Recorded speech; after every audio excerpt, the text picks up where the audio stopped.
Okay မင်္ဂလာပါကျွန်တော်အားလုံးပြင်ဆင်ပြီးတော့လို့စာရွက်နဲ့ထုတ်တော့မယ်ဆိုရင်တော့ file လေးကနေ print ကနေထုတ်မယ်ပေါ့နော်ဆိုတော့ file လေးကနေဒီကနေ print ပေါ့နော်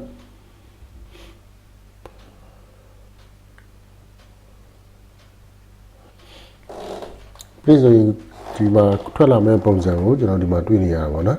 အခုဒီဘက်ကချက်ခုနကတော့ဆွဲထားတဲ့ဒီချက်ပုံကကြတော့ဟိုဘက်ကိုရောက်နေတော့သူကဒီအောက်က page မှာ one of two ဆိုရင်နှစ်ရွက်ဖြစ်နေတာဒါတော့ two of two ဆိုရင်ဒီဘက်ကချက်ကဟိုဘက်ဒုတိယ submit အောင်ရောက်နေအဲ့တော့ဒီကလေးဒီဘက်ကိုဝင်အောင်ထားမယ်ဆိုရင်ကျွန်တော်ဒီထဲကိုရွှေ့မှဝင်ရမှာပေါ့နော်ကျွန်တော်ဒီဘက်မှာဆိုရင်ညာဘက်အောက်ထောက်မှာဆိုရင်အခုဒီဟာဆိုရင်ဒါ zoom ပေါ့ဒီဘက်ကဆိုရင်တော့ဒါ margin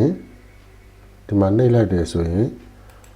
ကျွန်တော်ဒီမှာ margin တွေထွက်လာတယ်နည်းနည်းပါးပါးလိုတာတော့ဘာလို့ဆိုရင် margin ကိုချုပ်လိုက်ရင်ဒီဇေယျကွက်နဲ့ဆိုင်တဲ့ဟာတွေကဒီတဲကိုဝင်လာလိမ့်မယ်အခုတော့ဇေယျကွက်သေးတော့ကြတော့မလုံဘူးပေါ့နော်ဒါတော့ zoom ကျွန်တော် zoom ချဲ့ကြည့်တယ် zoom ချုပ်ကြည့်လို့ရတယ်ဒါတော့ညာဘက်အောက်ထောက်မှာရှိရပါအဲ့ဒါဆိုရင်အခုခဏ print ကိုပိတ်ပြီးမှကျွန်တော်ဒီ user ကို check ကိုဆွဲမှဒီဘက်မှာထားလိုက်ပါမယ်အဲ့ဒါ file လေးကနေမှ print ကိုပြန်ဝင်တယ်ဆိုရင်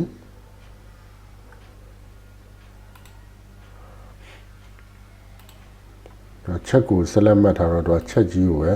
check ကိုပဲပြပေးနေတာ file လေးကနေ print ကိုပြန်ဝင်ပါမယ်အဲ့ဒါတော့ဒီဘက်မှာဝင်လာပြီဆိုတော့အားလုံးကျွန်တော်အောက်မှာဆိုရင်တော့ page 1 ဆိုရင်မှဒါ submit တစ်ရွက်ပဲရှိတော့တယ်ပေါ့နော်တကယ်လို့ထုတ်တော့မယ်ဆိုရင်ကျွန်တော် printer အမျိုးအစားကိုယူရပါမယ် printer မှာကိုယ့်ရဲ့ set မှာချိန်ထားတဲ့ printer အမျိုးအစားဖြစ်ရမယ်ကိုထုတ်မဲ့ printer အမျိုးအစားပါပြီးတော့ printer property ကိုဝင်ကြည့်လို့ရပါတယ် printer ပေါ်မူတည်မှ printer property ကတစ်ခုတည်းတစ်ခုမတူပါဘူး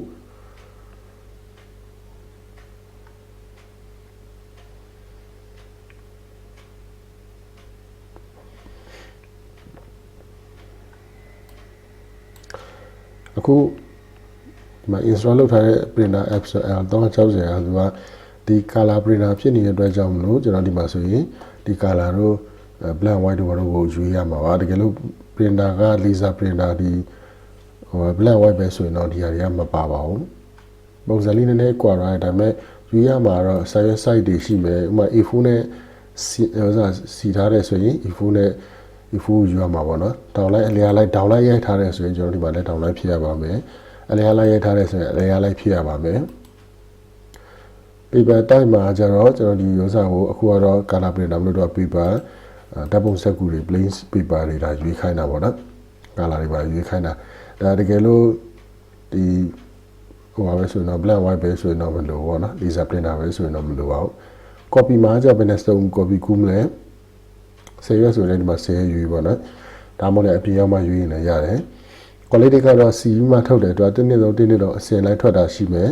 နောက်တစ်ခုက test ဆိုတစ်ကြီးပဲထွက်တယ်ပြီးကျမှနှစ်ကြီးပဲထွက်တယ်အဲ့လိုမျိုးယူရပါ quality လောက်ထားရင်တော့တစ်နှစ်တော့အစင်လိုက်ထွက်ပါတယ် reverse order ကတော့ပြောင်းပြန်ထုတ်တာပါဥပမာ10ရွက်ရှိရင်တစ်ကနေ10ဆို10ရက်နေစပြီးမှတစ်အထိကိုပြောင်းပြန်ထုတ်တာပါဒါ reverse order ပြောင်းပြန်ပါဒီဟာရွေးခဲ့ရပါပြီဒီမှာ okay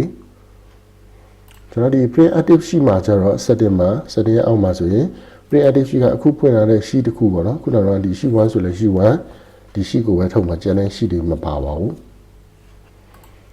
အကုန်လုံးထုတ်ချင်တဲ့ entire workbook နဲ့ထုတ်ပါတယ်ဒါပေမဲ့တစ်ခုချင်းစီထုတ်တာအဆင်ပြေပါတယ်page ထုတ်မယ်ဆိုရင်အခုဒီ page 1ကိုပဲထုတ်မယ်ဆို page 1 to 1ပေါ့နော်တကယ်လို့10ရွက်လောက်ရှိတယ် page 1ကိုပဲထုတ်မယ်ဆိုရွေးထုတ်တာဥပမာ page 2 ထိထုတ်မယ်ဆို1 to 2ပေါ့နော်ဒီလိုရွေးထုတ်လို့ရတယ် quality ကခုနလို CV ထုတ်တာပါတင်းတော့အစင်လိုက်ထွက်တယ် quality ကတစ်ဆိုတစ်ကြီးပဲထွက်တယ်ပြီးကြမှာနှစ်ကြီးပဲထွက်တယ်ပြီးကြမှာ3ကြီးပဲထွက်တယ်အဲ့လိုမျိုးထွက်တာပါ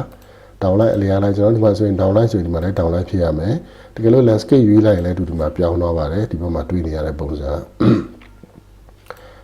ဥပမာ A4 ဆိုရင်ကျွန်တော် A4 ရေးလိုက်ဒီမှာလည်း A4 ရွေးပြီးပေါ့နော်တကယ်လို့ဒီမှာလည်းဒီမှာကျွန်တော် legal ပြန်ပြောင်းမယ်ဆိုရင်လည်း legal ပုံစံဖြစ်သွားလိမ့်မယ်ပေါ့နော်ဒါတော့ margin ကတော့ဒီမှာကျွန်တော်တို့ပြောင်းလိုက်တယ်ဆိုရင် အခုဒီမှာရှိတဲ့ margin ကိုအချုပ်အချက်လောက်တယ်ဆိုရင်ဒီက F ပုံစံတိုင်း F margin အတိုင်းအတာတိုင်းသူဒီမှာလာပြမှာပါပြန်ပြောင်းစရာမလိုပါဘူးဒီတိုင်းမှာ no scaling ကတော့ဒါတော့ဟိုစားကျွန်တော်ပြင်ထားတယ်ဆိုတော့ဒီကတော့ပြင်စရာမလိုပါဘူး copy ရကြတော့ပြင်နဲ့စုံထုတ်မလဲပြီးမှ print လုပ်လိုက်ရင်ဒီစာရွက်နဲ့ထွက်လာပါမယ်